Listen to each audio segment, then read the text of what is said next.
বৈষম্যহীন নবম pay scale কেন প্রয়োজন, সেই প্রয়োজনীয় কিছু কথা আমার লিখিত বক্তব্যে আসবে। তো একটু ধৈর্য সহকারে ইলেকট্রনিক্স মিডিয়া যারা আছেন এবং উপস্থিত যারা আছেন সকলকে বিনীতভাবে অনুরোধ করবো একটু ধৈর্য সহকারে আমার এই লিখিত বক্তব্যকে লক্ষ্য করার জন্য এবং সুনির্দিষ্ট প্রচারের জন্য। আজ 6 মার্চ শনিবার বাংলাদেশ আন্তঃবিশ্ববিদ্যালয় কর্মচারী ফেডারেশন বৈষম্যহীন নবম পে স্কেল গ্যাজেট জারির দাবিতে সংবাদ সম্মেলনে উপস্থিত হয়েছি। বাংলাদেশ আন্তঃবিশ্ববিদ্যালয় কর্মচারী ফেডারেশন দেশের 52টি বিশ্ববিদ্যালয়, পাবলিক বিশ্ববিদ্যালয়, লয়ের কর্মচারী কেন্দ্রীয় ফেডারেশন মোহাম্মদ সেলিম মিয়া বাংলাদেশ আন্তঃবিশ্ববিদ্যালয় ফেডারেশনের চেয়ারম্যানের দায়িত্ব পালন করছি। একই সাথে আমি ঢাকা বিশ্ববিদ্যালয় চতুর্থ শ্রেণী কর্মচারী ইউনিয়নের সাধারণ সম্পাদক। উপস্থিত সাংবাদিকগণ, সংবাদ সম্মেলনের শুরুতেই আমরা বাংলাদেশ আন্তঃবিশ্ববিদ্যালয় কর্মচারী ফেডারেশনের পক্ষ থেকে আপনাদেরকে ধন্যবাদ জ্ঞাপন করছি। আপনারা জানেন ঢাকা বিশ্ববিদ্যালয় সহ পাবলিক বিশ্ববিদ্যালয়গুলো হলো আন্দোলন সংগ্রামের কেন্দ্রবিন্দু।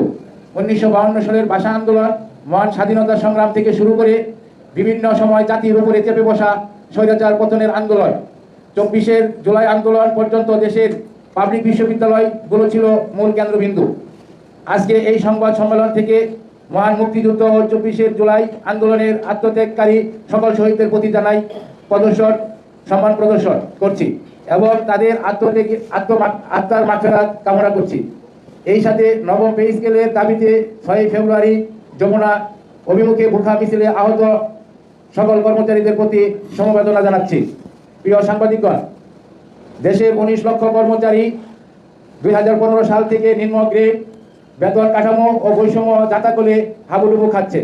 দেশের সর্বোচ্চ বিদ্যাপীঠ বিশ্ববিদ্যালয় সহ 52টি পাবলিক বিশ্ববিদ্যালয় কর্মচারীরাও এর বাহিরে নয়।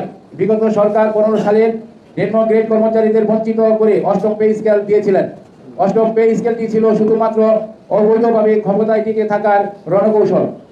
সেখানে সরকারের উচ্চ পর্যায়ের কর্মকর্তাদের সুযোগ সুবিধা নিশ্চিত করার জন্য সবই করা হয়েছে, কিন্তু 20 গ্রেডের একজন কর্মচারীর জন্য 8,250 টাকা স্কেল বেতন ভাতা নির্ধারণ করে 19 লক্ষ কর্মচারীকে শুভঙ্করের ফাঁকি দিয়েছেন। তাছাড়া পূর্বে থেকে পেয়ে আসা টাইম স্কেল সিলেকশন গেট বাতিল করে নিম্ন গ্রেড কর্মচারীদের বঞ্চিত করা হয়েছে। 8,250 টাকার বেতন স্কেল দিয়ে 6 সদস্যের পরিবারের পক্ষে কোনো ক্রমেই জীবন ধারণ সম্ভব না। কর্মচারীরা কোনো পথ না দেখে 2019-20 সাল থেকে বৈষম্যহীন নবম পে স্কেলের দাবিতে আন্দোলন সংগ্রাম শুরু করি। দেশের পাবলিক বিশ্ববিদ্যালয়ের কর্মচারী ইউনিয়নগুলো কখনো এককভাবে আবার কখনো দেশের জাতীয় ভিত্তিক সংগঠনের সাথে ঐক্যবদ্ধ করে বাংলাদেশ আন্তঃবিশ্ববিদ্যালয় কর্মচারী ফেডারেশনের সংগ্রাম অব্যাহত রেখেছে। বিগত সরকারের সময়ে নবম পে স্কেলের দাবি তুলতে গিয়ে অনেক সিনিয়র নেতৃবৃন্দ হয়রানির শিকার হয়েছে। তারপরেও বিগত সরকার গণকর্মচারীদের ন্যায্য দাবি নবম পে স্কেলটি বাস্তবায়ন করেনি। প্রিয় সাংবাদিক ভাইগণ, বন্ধুগণ, 2024 জুলাই আন্দোলনের বিগত ফ্যাসিস্ট সরকার পতন হলে নোবেল বিজয়ী ডক্টর মোহাম্মদ ইউনূস সরকার দায়িত্ব বার গ্রহণ করেন। গণকর্মচারীরা মনে করেছিলেন এবার মনে হয় কর্মচারীদের মনে আশা পূরণ হবে। গণকর্মচারী বৈষম্যহীন নবম পে স্কেল দাবিতে গত 5 ডিসেম্বর 2025 কেন্দ্রীয় শহীদ মিনারে মহাসমাবেশ করেছিল। উক্ত মহাসমাবেশে দেশের সকল সরকারি দপ্তর ও সংস্থা লক্ষাধিক কর্মচারীদের সাথে ঢাকা বিশ্ববিদ্যালয় ও বাংলাদেশ প্রকৌশল বিশ্ববিদ্যালয় পাবলিক বিশ্ববিদ্যালয় কর্মচারী অংশগ্রহণ করেন। স্মরণকালের মহাসমাবেশে লক্ষাধিক কর্মচারী সেই দিন কেন্দ্রীয় শহীদ মিনারে উপস্থিত হয়ে বৈষম্যহীন নবম পে স্কেলের দাবি তুলেছিলেন। পরবর্তীতে অন্তর্বর্তীকালীন সরকার 27 জুলাই 2025 তারিখ নবম পে কমিশন গঠন করেছিলেন। গঠিত কমিশন জাতীয় দপ্তর ভিত্তিক সকল সংগঠনের সাথে আলোচনা করে তাদের প্রস্তাব গ্রহণ করেছিলেন। আমরা সংগঠনের পক্ষ থেকে সরকারের উদ্যোগকে স্বাগত জানিয়েছিলাম। আমাদের মূল দাবিগুলো ছিল বৈষম্যহীন নবম পে স্কেল সর্বনিম্ন বেতন 35,000 টাকা, গ্রেড সংখ্যা যৌক্তিক পর্যায়ে কমিয়ে আনা, 2 চিকিৎসা ভাতা, টিফিন ভাতা, বিভিন্ন ভাতাগুলো বৃদ্ধি করা, 3 2015 পে স্কেল বাতিলকৃত টাইম স্কেল সিলেকশনকে পুনর্বহাল করা। কমিশন দীর্ঘ সময় নিয়ে প্রধান উপদেষ্টার নিকট প্রতিবেদন জমা দিয়েছিলেন। কমিশন 20 গ্রেড বহাল রেখে সর্বনিম্ন 20,000 টাকা, সর্বোচ্চ 1,60,000 টাকা সুপারিশ করেন, কিন্তু সর্বোপরি সুপারিশ বৈষম্য নিরসনের কোনো উদ্যোগ নেওয়া হয়নি। 6 সদস্যের পরিবারের চলার মতো কোনো প্রস্তাবনা দেখা যায় নাই।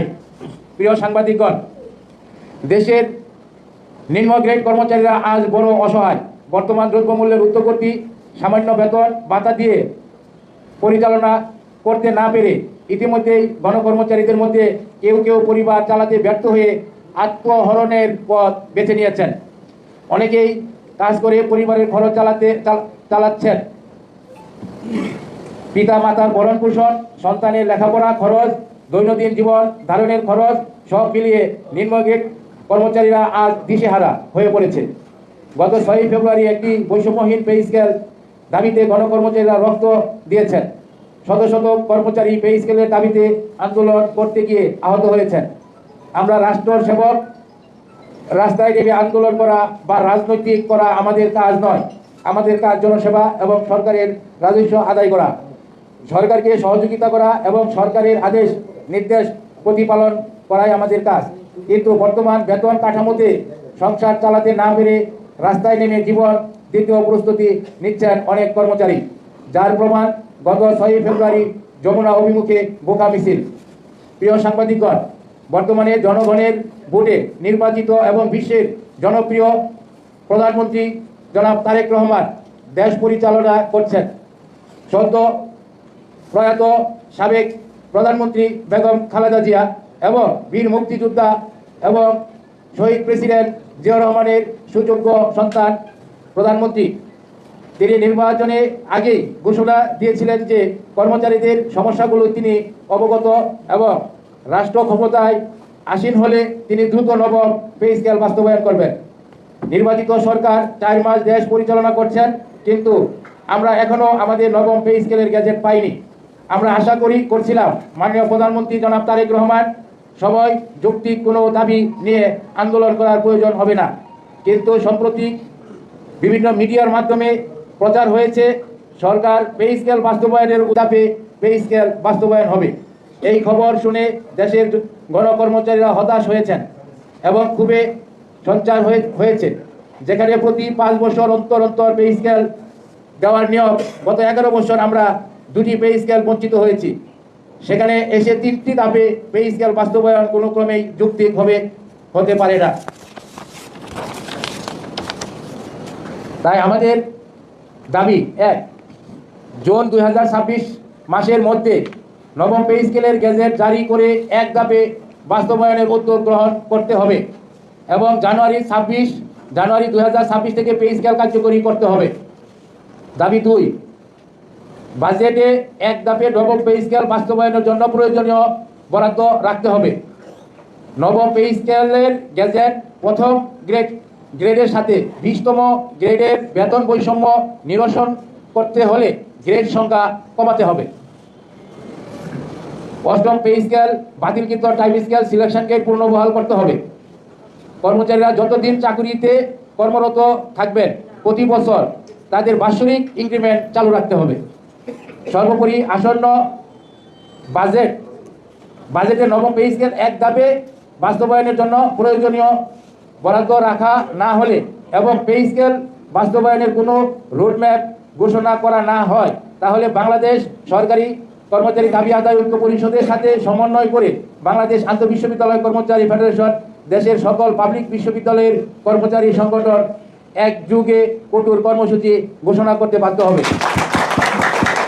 আজকের এই সংবাদ সম্মেলনে উপস্থিত থাকা সকল গণমাধ্যম কর্মী, দেশের সকল পাবলিক বিশ্ববিদ্যালয় থেকে উপস্থিত ফেডারেশনের নেতৃবৃন্দ, দপ্তর ও জাতীয় ভিত্তিক সংগঠনের নেতৃবৃন্দ ও বাংলাদেশ সরকারি দাবি আদায় ঐক্য পরিষদের নেতৃবৃন্দদেরকে ধন্যবাদ ও কৃতজ্ঞতা প্রকাশ করছি। এই আমাদের লিখিত বক্তব্য আপনাদের সামনে উপস্থাপন করলাম।